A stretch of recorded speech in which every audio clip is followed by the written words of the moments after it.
ओम नमो भगवते वासुदेवाय। स्वागत है आप सभी का बरगदेश्वर महादेव मंदिर उन्नाव के इस दिव्य YouTube चैनल पर। आज हम सुनने जा रहे हैं ब्रह्मपुराण का अद्भुत प्रसंग, ययाति पुत्रों के वंश का वर्णन। अध्याय 8। भगवान ब्रह्मा जी ने बताया है कि कर्म वह है जो जीव को संसार में बांधता है, और ज्ञान वह ज्योति है जो जीव को बंधन से मुक्त करती है।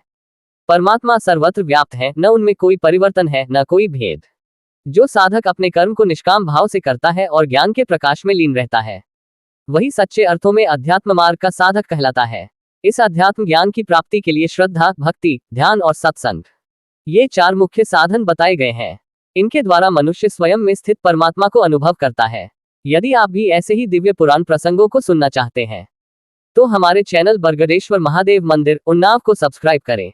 हर दिन शाम 5 बजे हमारे चैनल पर आपको ब्रह्मपुराण कथा सुनने को मिलेगी, और धीरे धीरे हम सभी 18 पुराणों की कथाएं आप तक लेकर आएंगे। अगर आपको किसी विशेष पुराण या प्रसंग से जुड़ी जानकारी चाहिए, तो कमेंट में जरूर पूछें, हम आपकी जिज्ञासाओं का समाधान अवश्य करेंगे। ब्राह्मण बोले, सूत जी, हम लोग पुरु, द्रुह्य, अनु, यदु तथा तुर्वसु के वंशों का पृथक पृथक वर्णन सुनना चाहते हैं। लोमहर्षण जी ने कहा, मुनिव्रो, आप लोग महात्मा पुरु के वंश का विस्तार पूर्वक वर्णन सुने। मैं क्रमशः सुनाता हूँ। पुरु के पुत्र सुवीर हुए। उनके पुत्र का नाम मनस्यु था। मनस्यु के पुत्र राजा अभेद थे। अभेद के सुधनवा, सुधनवा के सुबाहु, सुबाहु के रौद्राश्व तथा रौद्राश्व के दशार्णयु, कृष्णयु, कक्षयु, स्थंडिलयु, संतयु, ऋचयु, जलयु, स्थलयु, धनयु एवं वनयु, ये 10 पुत्र हुए। इसी प्रकार भद्रा, शूद्रा, मद्रा, शिल्दा, मलदा, खलदा, नलदा, सुरसा, गोचपला तथा स्त्रीरत्नकुटा, ये 10 कन्याएं हुई।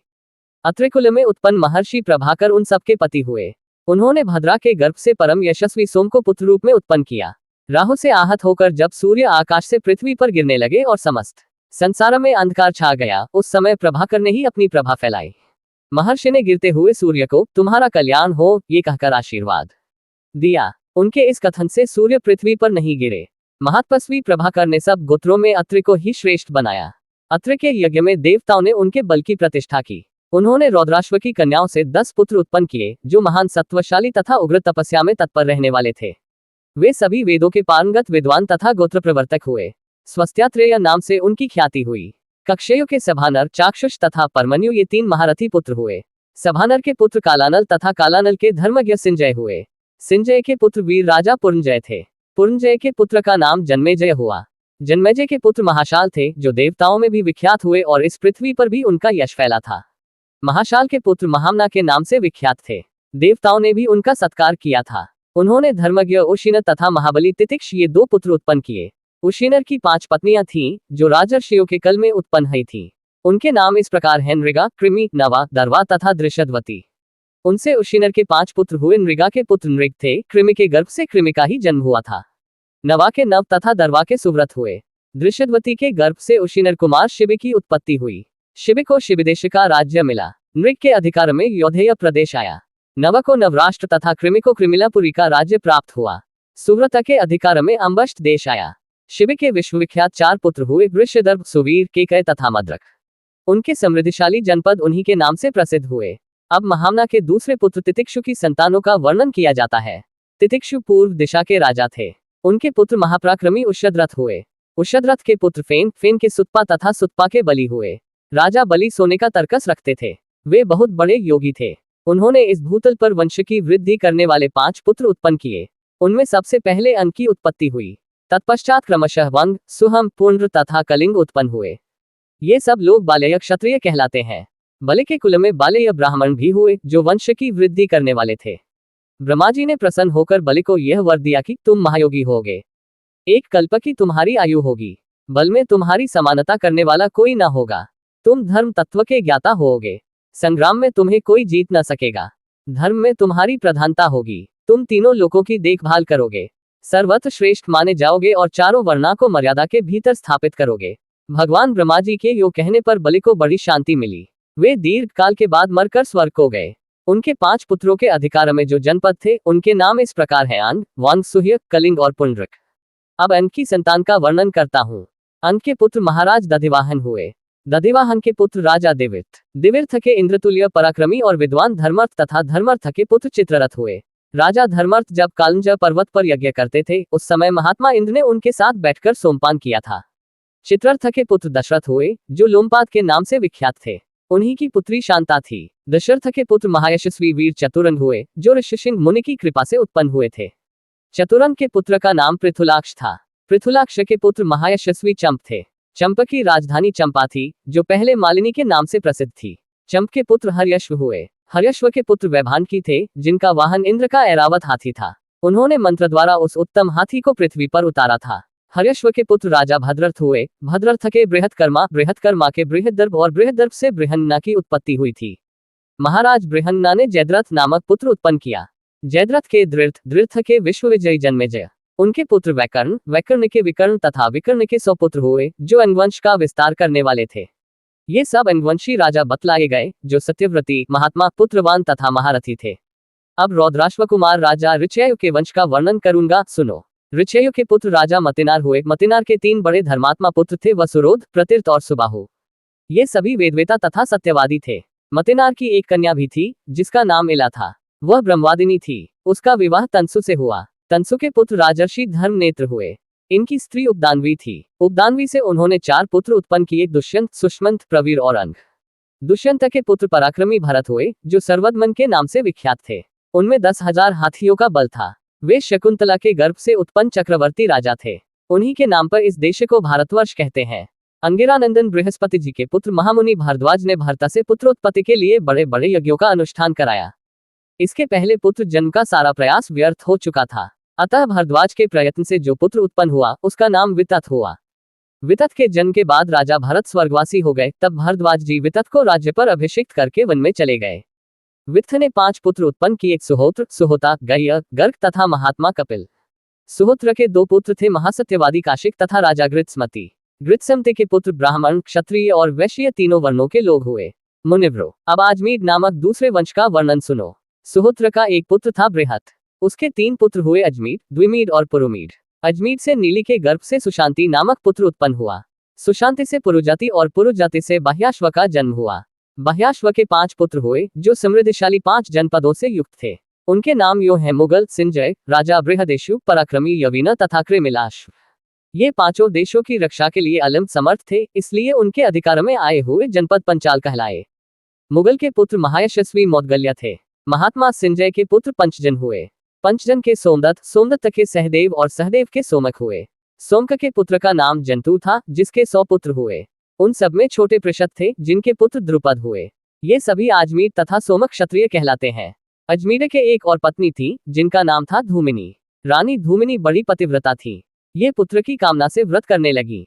10,000 वर्षांत तक अत्यंत दुष्कर तपस्या करके उन्होंने विधिपूर्वक अग्नि में हवन किया तथा पवित्रतापूर्वक नियमित भोजन करके वे अग्निहोत्र के कुशों पर ही लेट गईं। उसी अवस्था में राजा अजमीर ने धूमिनी देवी के साथ समागम किया। इससे ऋक्ष नामक पुत्र की उत्पत्ति हुई। ऋक्ष धूम्र के समान वर्ण वाले एवं दर्शनीय पुरुष थे। ऋक्ष से संवरण और संवरण से कुरु उत्पन्न हुए, जिन्होंने प्रयाग से जाकर कुरुक्षेत्र की स्थापना की। वह बड़ा ही पवित्र एवं रमणीय क्षेत्र है। कितने ही पुण्यात्मा पुरुष उसका सेवन करते हैं। कुरु का महान वंश उन्हीं के नाम पर कौरव कहलाया। कुरु के 4 पुत्र हुए, सुधनवा, सुधनु, परीक्षित और अरिमेजय। परीक्षित के पुत्र जन्मेजय, श्रुतसेन, अग्रसेन और भीमसेन हुए। ये सभी बलशाली और पराक्रमी थे। जन्मेजय के पुत्र सुरथ हुए। सुरथ के विदुरथ, विदुरथ के महारथी ऋक्ष हुए। ये दूसरे ऋक्ष थे। इस सोमवंश में 2 ऋक्ष, 2 ही परीक्षित, 3 भीमसेन तथा 2 जन्मेजय नाम के राजा हुए। द्वितीय ऋक्ष के पुत्र भीमसेन थे। भीमसेन से प्रतीप और प्रतीप से शांतनु, देवापी तथा बाहनिक, ये 3 महारथी पुत्र हुए। अब राजर्षि बाहनिक के वंश का वृतांत सुनो। बाहनिक के पुत्र महायशस्वी सोमदत्त थे। सोमदत्त से भूरी, भूरिश्रवा और शल, ये 3 पुत्र हुए। देवापी देवताओं के उपाध्याय और मुनि हुए। शांतनु कौरव वंश का भार वहन करने वाले राजा हुए। अब मैं शांतनु के त्रिभुवन विख्यात वंश का वर्णन करूंगा। शांतनु ने गंगा के गर्भ से देवव्रत नामक पुत्र उत्पन्न किया। देवव्रत ही भीष्म नाम से विख्यात पांडवों के पितामह थे। तत्पश्चात शांतनु की काली नाम वाली पत्नी ने विचित्रवीर्य नामक पुत्र उत्पन्न किया, जो पिता का प्यारा तथा धर्मात्मा था। विचित्रवीर्य की स्त्रियों से श्रीकृष्ण वैपायन ने धृतराष्ट्र, पांडु तथा विदुर को जन्म दिया। धृतराष्ट्र ने गांधारी के गर्भ से 100 पुत्र उत्पन्न किए। उन सब में दुर्योधन ज्येष्ठ था। पांडु के पुत्र अर्जुन हुए। अर्जुन से सुभद्रा कुमार अभिमन्यु की उत्पत्ति हुई। अभिमन्यु से परीक्षित और परीक्षित से जन्मेजय का जन्म हुआ। जन्मेजय के काशा नाम की पत्नी से चंद्रापीड़ तथा सूर्यापीड़ नामक 2 पुत्र हुए। उनमें सूर्यापीड़ मोक्ष धर्म के ज्ञाता थे। चंद्रापीड़ के महान धनुर्धर 100 पुत्र थे। ये सब इस पृथ्वी पर जन्मेजय क्षत्रिय के नाम से प्रसिद्ध हुए। उन 100 पुत्रों में सबसे बड़ा सत्यकर्ण था, जो हस्तिनापुर में रहा करता था। महाबाहु सत्यकर्ण प्रचुर दक्षिणा देने वाले थे। सत्यकर्ण के पुत्र प्रतापी श्वेतकर्ण हुए। वे पुत्र न होने के कारण तपोवन में चले गए। वहां सुचारु की पुत्री मालिनी, जो यदुकुल में उत्पन्न हुई थी, वन में आई थी। उसने श्वेतकर्ण से गर्भ धारण किया। उस गर्भ के स्थापित हो जाने पर राजा श्वेतकर्ण पहले के किए हुए संकल्प के अनुसार महाप्रस्थान को चले। अपने प्रियतम को जाते देख मालिनी भी उनके पीछे लग गई। मार्ग उसने एक सुकुमार शिशु को जन्म दिया, किंतु उसको भी छोड़कर वह पतिव्रता पति के पीछे चल दी। नवजात शिशु पर्वत की घाटी पर रो रहा था। तब उस पर कृपा करने के लिए आकाश में मेघ प्रकट हो गए। श्रविष्ठा के 2 पुत्र थे, पेप्लादी और कौशिक। वे दोनों उस शिशु को देख दया से द्रवीभूत हो गए। उन्होंने उसे उठाकर जल से धोया और रक्त में डूबे हुए उसके पार्श्वभाग को शिला पर रगड़कर साफ किया। रगड़ने पर उसकी दोनों पसलियां बकरे की भांति श्यामवर्ण की हो गईं। इसलिए उन दोनों ने उस बालक का नाम अजपार्श्व रख दिया। उसे रेमक की शाला में 2 ब्राह्मणों ने पाल पोसकर बड़ा किया। रेमक की पत्नी ने अपना पुत्र बनाने के लिए उसे गोद ले लिया। तब से वह रेमकी का पुत्र माना जाने लगा। दोनों ब्राह्मण उसके सचिव हुए। उन सबके पुत्र और पौत्र एक ही समय में समान आयु वाले हुए। यह महात्मा पांडवों का पौरव वंश बतलाया गया। नहुषनंदन ययाति ने अपनी वृद्धावस्था का परिवर्तन करते समय अत्यंत प्रसन्न हो यह उद्गार प्रकट किया था, संभव है ये पृथ्वी, चंद्रमा, सूर्य और ग्रहों के प्रकाश से रहित हो जाए, किंतु पौरववंश से सुनिए कभी नहीं होगी। इस प्रकार मैंने राजा पुरु के विख्यात वंश का वर्णन किया। अब तुर्वसु, द्रोह्य, अनु और यदु के वंश का वर्णन करूंगा। तुर्वसु के पुत्र वहनी, वहनी के गोभानु, गोभानु के राजा त्रैशानु, त्रैशानु के करंधम तथा करंधम के मरुत हुए। अवीक्षित नंदन राजा मरुत इस मरुत से भिन्न है। करंधम कुमार मरुत के कोई पुत्र नहीं था। उन्होंने बहुत दक्षिणा देकर यज्ञ किया। उसमें उन्होंने दक्षिणा के रूप में महात्मा संवर्त को अपनी संयता नाम की कन्या दे दी। तत्पश्चात उन्होंने 5 पूर्ववंशी दुष्यंत को गोद ले लिया। इस प्रकार ययाति के शापवश जब तुर्वसु का वंश नहीं चला, तब उसमें पौरव वंश का प्रवेश हुआ। दुष्यंत के पुत्र राजा करुरोम हुए। करुरोम से अहरीद की उत्पत्ति हुई। अहीद के 4 पुत्र हुए, पांड्य, केरल, कोल तथा चोल। द्रुह्य के पुत्र बनसेतु, बभ्रसेतु के अंगारसेतु और अंगारसेतु के मरुत्पति हुए, जो युद्ध में युवनाश्व कुमार मांधाता के हाथ से मारे गए। अंगारसेतु के पुत्र राजा गांधार हुए, जिनके नाम पर गांधार प्रदेश विख्यात है। गांधार देश के घोड़े सब घोड़ों से अच्छे होते हैं। अनु के पुत्र धर्म, धर्म के द्यूत, द्यूत के वंदुह, वंदुह के प्रचेता और प्रचेता के सुचेता हुए। ये अनु के वंशज बतलाए गए। यदु के 5 पुत्र हुए, जो देवकुमारों के समान सुंदर थे। उनके नाम हैं सहस्रात, पयोद, क्रोष्टु, नील और अंजिक। सहस्रात के 3 परम धर्मात्मा पुत्र हुए हैं, हय तथा वेणुहय।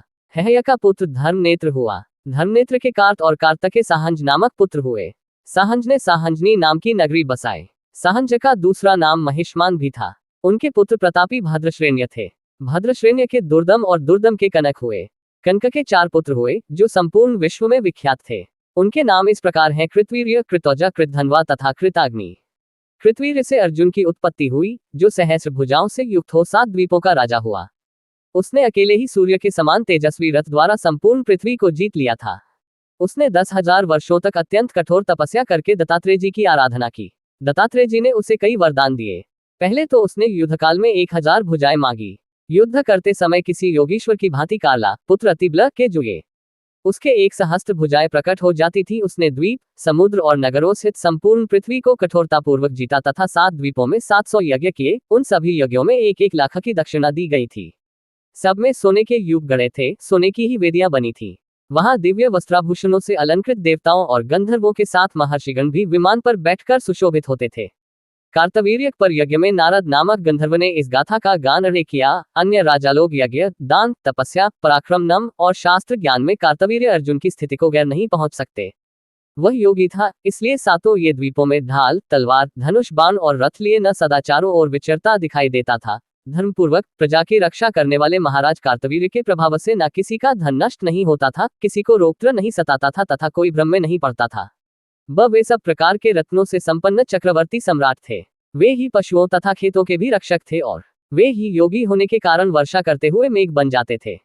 जैसे शरद ऋतु में भगवान भास्कर अपनी सहस्रों किरणों से शोभायमान होते हैं, उसी प्रकार राजा कार्तवीर्य अर्जुन अपनी सहस्रों भुजाओं से शोभा पाते थे। उन्होंने करकोटक नाग के पुत्रों को जीतकर उन्हें अपनी नगरी माहिष्मतिपुरी में मनुष्यों के साथ बसाया था। वे वर्षा काल में समुद्र में जलक्रीड़ा करते समय अपनी भुजाओं से रोककर उसकी जलराशि के वेग को पीछे की ओर लौटा देते थे। उनकी राजधानी को घेरकर बहने वाली नर्मदा नदी में जब वे जलक्रीड़ा करते समय लौटते थे, उस समय वह नदी अपनी सहस्त्रों चंचल लहरों के साथ डरती डरती उनके पास आती थी। महासागर में जब वे अपनी सहस्त्रों भुजाएं पटकते थे, उस एक समय पाताल निवासी महादैत्य निश्चेष्ट होकर भय से छिप जाते थे। ऊंची उठती हुई उत्ताल तरंगे विचूर्णित हो जाती थी। बड़े बड़े मीन और तिमी आदि जल जंतु छटपटाने लगते थे। सागर के जल में फेन जम जाता था। समुद्र बड़ी बड़ी भंवरों के कारण क्षुब्ध दिखाई देता था। देवताओं और असुरों के डाले हुए मंद्राचल पर्वत से क्षीर समुद्र की जो दशा हुई थी, वही दशा वे अपने सहस्र बाहुओं से महासागर की कर देते थे। उस समय मंद्राचल के द्वारा समुद्र मंथन की बात सोचकर चकित और अमृतोत्पत्ति से आशंकित हुए बड़े बड़े नाग सहसा ऊपर उछलकर देखते और भयंकर कार्तवीर्य नरेश पर दृष्टि पड़ते ही मस्तक झुकाकर निश्चेष्ट पड़ जाते थे। जैसे संध्या के समय वायु के झोंके से कदलीखंड कांपते हैं, उसी प्रकार वे भी कांपने लगते थे। राजा कार्तवीर्य ने अभिमान से भरे हुए लिंकापति रावण को अपने 5 ही बाणों से सेना सहित मूर्छित करके धनुष की प्रत्यंचा से बांध लिया और माहिष्मतिपुरी में लाकर बंदी बना लिया। ये समाचार सुनकर महर्षि पुलस्त्य उनके पास गए। महर्षि की याचना करने पर उन्होंने रावण को मुक्त कर दिया। अर्जुन की 1000 भुजाओं में धारण किए हुए धनुषों की प्रत्यंचा का इतना घोर शब्द होता था, मानो प्रलयकालीन मेघ गरजते हो अथवा वज्रफट पड़ा हो। अहो, परशुराम जी का पराक्रम धन्य है, जिन्होंने सुवर्णमय तालवन के समान राजा कार्तवीर्य की सहस्त्रों भुजाओं को काट डाला था। एक दिन की बात है, प्यासे अग्निदेव ने राजा कार्तवीर्य से भिक्षा मांगी। उन्होंने 7 द्वीप, नगर, गांव, गोष्ठ तथा सारा राज्य उन्हें भिक्षा में दे दिए। अग्निदेव सर्वत्र प्रज्वलित हो उठे और महाराज कार्तवीर्य के प्रभाव से समस्त पर्वतों एवं वनों को जलाने लगे। उन्होंने वरुण पुत्र के रमणीय आश्रम को भी जला दिया। पूर्व काल में वरुण ने जिस तेजस्वी महर्षि को अपने पुत्र रूप में प्राप्त किया था, वे वशिष्ठ के नाम से विख्यात हुए। उन्हीं का नाम आपअब भी है। महर्षि वशिष्ठ का शून्य आश्रम जलाया गया था, इसलिए उन्होंने शाप दिया है तूने मेरे इस वन को भी जलाए बिना न छोड़ा, अतः तेरे द्वारा यह महान पाप हुआ है। इस कारण मेरे जैसा एक दूसरा तपस्वी ब्राह्मण तेरा वध करेगा। जमदग्निनंदन महाबाहु परशुराम, जो बलवान और प्रतापी हैं, तेरा बलपूर्वक मान मर्दन करके तेरी 1000 भुजाओं को काट डालेंगे और तुझे मौत के घाट उतारेंगे। जो शत्रुओं के नाशक और धर्मपूर्वक प्रजा के रक्षक थे, जिनके प्रताप से किसी के धन का नाश नहीं होने पाता था, वे महाराज कार्तवीर्य महामुनि वशिष्ठ के शापवश परशुराम जी के हाथ से मृत्यु को प्राप्त हुए। उन्होंने स्वयं ही पहले इसी तरह का वर को यह एक दन है को मांगा था। कार्तवीर्य के 100 पुत्र थे, किंतु उनमें 5 ही शेष बचे। वे सभी अस्त्र शस्त्रों के ज्ञाता, बलवान, शूर, धर्मात्मा और यशस्वी थे। उनके नाम ये हैं शूरसेन, शूर, वृषण, मधुपध्वज और जयध्वज। जयध्वज अवंती के महाराज थे। जयध्वज के पुत्र महाबली तालजधा हुए। उनके 100 पुत्र थे, जो तालजंग के नाम से विख्यात थे। हयवंश में वीतिहोत्र, सुजात, भोज, अवंती, तौंडिकेर, तालजधा तथा भरत आदि क्षत्रियों का समुदाय हुआ। इनकी संख्या बहुत होने से पृथक पृथक नाम नहीं बतलाए गए। वृष आदि बहुत से पुण्यात्मा यादव इस पृथ्वी पर उत्पन्न हुए। उनमें वृष वंश के प्रवर्तक थे। वृष के पुत्र मधु थे। मधु के 100 पुत्र हुए, जिनमें वृषण वंश चलाने वाले हुए। वृषण के वृष्णि और मधु के वंशज माधव कहलाए। इसी प्रकार यदु के नाम पर यादव तथा हय के नाम से हय क्षत्रिय कहलाते हैं। जो प्रतिदिन कार्तवीर्य अर्जुन के जन्म का वृतांत यहाँ कहेगा, उसके धन का नाश नहीं होगा, उसका नष्ट हुआ धन भी मिल जाएगा। इस प्रकार ययाति पुत्रों के 5 वंश यहाँ बतलाए गए, जो समस्त लोक उनको धारण करते हैं। यदु के वंशधर पुण्यात्मा क्रोष्टुट के, जिनके कुल में वृष्णिवंशावतंस श्रीहरि श्री कृष्ण रूप में प्रकट हुए थे, वंश का वर्णन सुनकर मनुष्य सब पापों से मुक्त हो जाता है। यदि आपको हमारे वीडियो ज्ञानवर्धक लगे, तो लाइक, शेयर और सब्सक्राइब करना न भूलें, ताकि अधिक से अधिक लोग पुराणों की इस अमृतधारा से जुड़ सकें। अगर ये जानकारी पसंद आए हो, तो हमारे चैनल बरगदेश्वर महादेव मंदिर उन्नाव को लाइक, शेयर और सब्सक्राइब करना न भूलें। फिर मिलेंगे नई जानकारी के साथ।